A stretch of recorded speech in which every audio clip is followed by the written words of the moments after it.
Yes, this is now the third video I have made this morning working on the clue Malcolm. The third video because, damn that Dr. Jimmy, he's just so long-winded. You think he was some sort of professor or something. Anyway, used to teaching class all day long, taking my time. All right.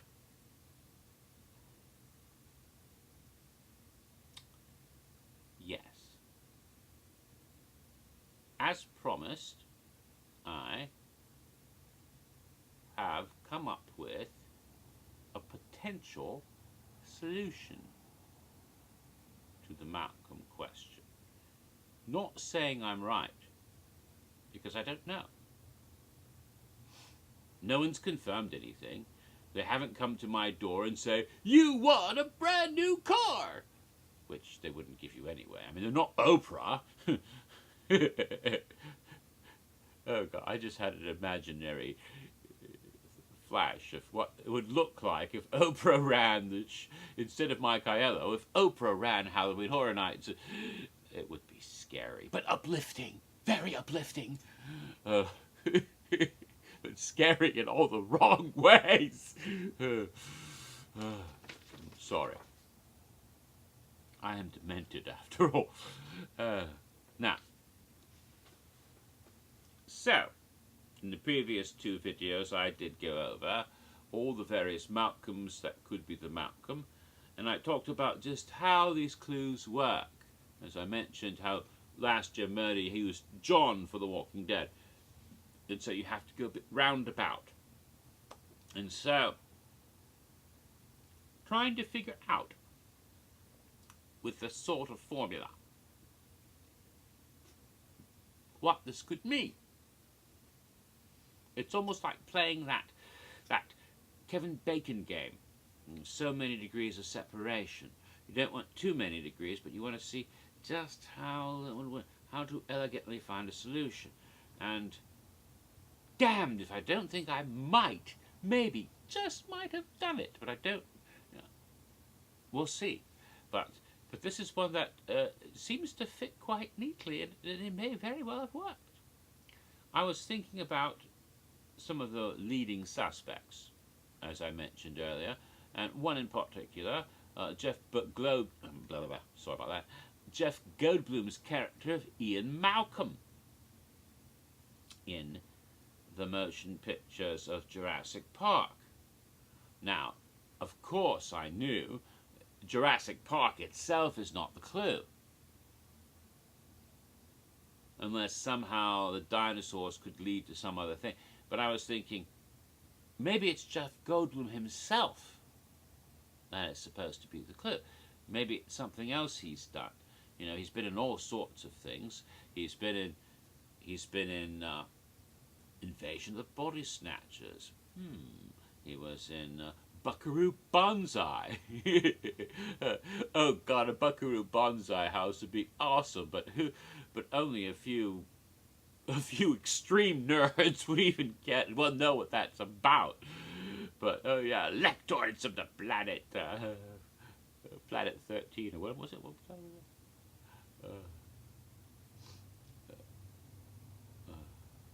Across the 8th dimension. Sir John Warfin.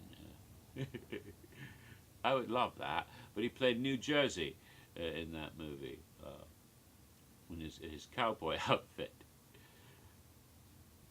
And I was thinking, in a way, New Jersey kind of reminds me of Ian Malcolm. They're both sort of eccentric scientists with that East Coast, New York, New Jersey thing going on. So I was thinking about that. And then I recalled, of course, Seth Brundle is another similar eccentric scientist played by Jeff Goldblum in The Fly. But again, The Fly seems too damn obvious. And it wouldn't be that direct. It wouldn't be, okay, Ian Malcolm was Jeff Goldblum's in The Fly, therefore it's The Fly. No. It's not like that, because that would be like saying, okay, John means Johnny Cash. Johnny Cash did Folsom City Blues, therefore Folsom City Blues is the house. That's not the way it worked, you see. It connects. It's not direct. That's too direct for the fly to be there. It's too obvious. So it had to be something about Jeff Goldblum. It wasn't that obvious that would then lead you to what the house would be. That's what it was. So I'm trying to think about this, and I'm looking at his other movies, and I'm thinking, is there something about the other movie? I thought, no, I think it's something to do with Goldblum himself. So I began to research Goldblum himself, not just the films he's been in. Although I did notice he has more than once played a sort of eccentric scientist character. Ian Malcolm, New Jersey, from Buckaroo Banzai, Seth Brundle, they all kind of are similar types. And I began to ponder other characters played by other actors that are similar types. The sort of snarky, you know, a sort of eccentric scientist, a bit nerdish, spectacles, dark hair, might give a lot of one-liners. And I started to think about one thing in particular, but would that fit? Could that actually be the case? And so I started looking at Jeff Goldblum's life, and oh my God, it fit better than I thought it would. First, in reviewing Jeff Goldblum and researching him, I discovered that Jeff Goldblum is the co-founder of a New York City, and that's significant, a New York City theater company called the Fire Department. I think it's a reference to 9/11, but the Fire Department, eccentric scientist, Jewish, one-liners, New York City, Fire Department. This is all adding up to something. And especially with the recent passing of Harold Ramis, I was thinking, oh my God, this sounds an awful lot like Egon Spengler, doesn't it? And I was thinking, could it be? And I began to do some more research, and I discovered something even more amazing. Along with Christopher Walken and Christopher Lloyd, Jeff Goldblum had been strongly considered and was actually up for the part of Dr. Egon Spengler, until Harold Ramis decided that he would rather play the character himself. Now, Walken and Lloyd would have had very interesting versions of that character if they had played the part, but they would be quite different from the character we see today.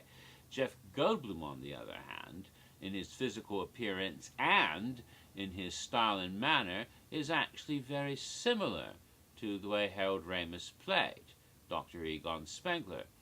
It wouldn't take much imagination to see Jeff Goldblum in that role, and again, he was up for the part before Ramis took over, saying he'd like to do that himself, actually, and return to acting to play that character. In fact, there's very strong similarities between the two men in that regard, and if he had played the part, it wouldn't have been all that different. Although I do like the way Ramis did it, of course. Naturally, it's classic. So, wow. I think I solved it, didn't I? Maybe, but Ian Malcolm, and especially that character, and other characters that Jeff Goldblum has played, his connection to a fire department in New York City, and the fact he was actually up for the part of Egon Spengler, it seems to lead you directly into Ghostbusters. And wouldn't a Ghostbusters house be simply awesome, especially if it were a tribute to Harold Ramis? Now, I'm not saying that is the solution, but it's a nice little, it's a theory model that works quite well. So I'm going to go with that for now. It could be wrong. It may very well be wrong, but damn, I do like it, and it's one that I really hope is right. Not because I want to be right, but because I'd really like to see that house. Oh yes, indeed, I would really love to see that house. That's why I'm hoping it's right. So, my friends, with that, I offer you a potential solution to Malcolm. And if any of you have a better one, please post it somewhere, because, you know, that's what it's all about, isn't it? All right. That's all.